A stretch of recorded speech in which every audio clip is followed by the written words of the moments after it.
एक बार धर्मराज युधिष्ठिर भगवान श्री कृष्ण से कहते हैं कि हे भगवान, आपने वैशाख मास के शुक्ल पक्ष की एकादशी अर्थात मोहिनी एकादशी के बारे में विस्तार पूर्वक बतलाया है। अब आप कृपा करके ज्येष्ठ कृष्ण एकादशी का क्या नाम है तथा उसकी कथा क्या है, इस व्रत की क्या विधि है, कृपया करके सब कुछ विस्तार पूर्वक कहिए। भगवान श्री कृष्ण कहने लगे कि हे राजन, ज्येष्ठ मास के कृष्ण पक्ष की एकादशी को अचला एकादशी या फिर अपरा एकादशी दोनों ही नामों से जाना जाता है, क्योंकि यह अपार धन देने वाली होती है। जो मनुष्य इस व्रत को करते हैं वे संसार में प्रसिद्ध हो जाते हैं। इस दिन भगवान त्रिविक्रम की पूजा की जाती है। भगवान त्रिविक्रम में भगवान विष्णु, भगवान विठ्ठल और बालाजी के दर्शन होते हैं। अपरा एकादशी के व्रत के प्रभाव से ब्रह्म हत्या, भूत योनि, दूसरों की निंदा आदि ये सभी पाप दूर हो जाते हैं। इस व्रत के करने से पर स्त्री गमन, झूठी गवाही देना, झूठ बोलना, झूठे झूठे शास्त्र पढ़ना या बनाना, झूठा ज्योतिष बनना या फिर झूठा वैद्य बनना आदि सब पाप नष्ट हो जाते हैं। जो क्षत्रिय युद्ध से भाग जाएं वे नरकगामी होते हैं, परंतु अपरा एकादशी का व्रत करने से वे भी स्वर्ग को प्राप्त होते हैं।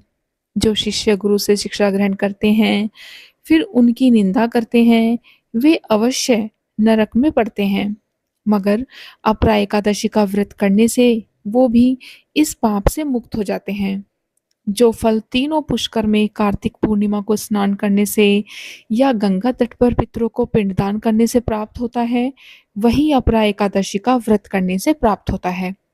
मकर के सूर्य में प्रयागराज के स्नान से, शिवरात्रि का व्रत करने से, सिंह राशि के बृहस्पति में गोमती नदी के स्नान से, कुंभ में केदारनाथ के दर्शन या फिर बद्रीनाथ के दर्शन, सूर्य ग्रहण में कुरुक्षेत्र के स्नान से, स्वर्ण दान करने से अथवा अर्ध प्रसूता गोदान से जो फल मिलता है वही फल अपरा एकादशी के व्रत से मिलता है।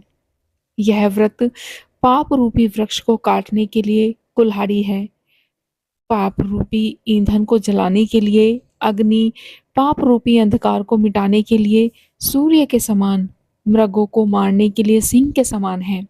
इसीलिए मनुष्य को पापों से डरते हुए इस व्रत को अवश्य करना चाहिए।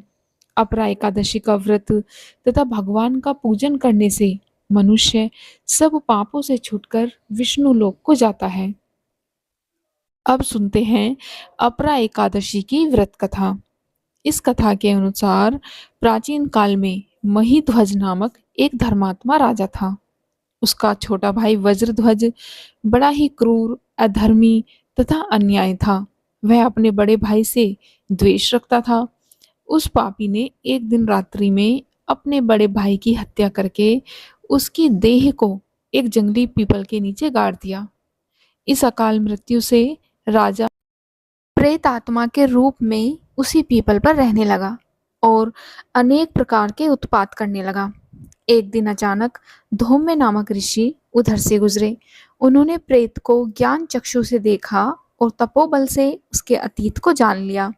अपने तपोबल से प्रेत उत्पात का कारण समझा। तब ऋषि ने प्रसन्न होकर उस प्रेत को पीपल के पेड़ से उतारा तथा परलोक विद्या का उपदेश दिया। दयालु ऋषि ने राजा की प्रेत योनि से मुक्ति के लिए स्वयं ही अपरा एकादशी का व्रत किया और उसे अगति से छुड़ाने को उसका पुण्य उस प्रेत को अर्पित कर दिया। इस पुण्य के प्रभाव से राजा की प्रेत योनि से मुक्ति हो गई। वह ऋषि को सप्रेम धन्यवाद देता हुआ दिव्य देह धारण करके पुष्पक विमान में बैठकर स्वर्ग को चला गया। हे राजन, यह अपरा एकादशी की कथा मैंने लोकहित के लिए कही है।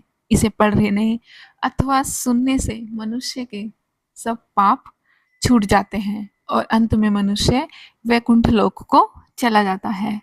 बोलो विष्णु भगवान की जय।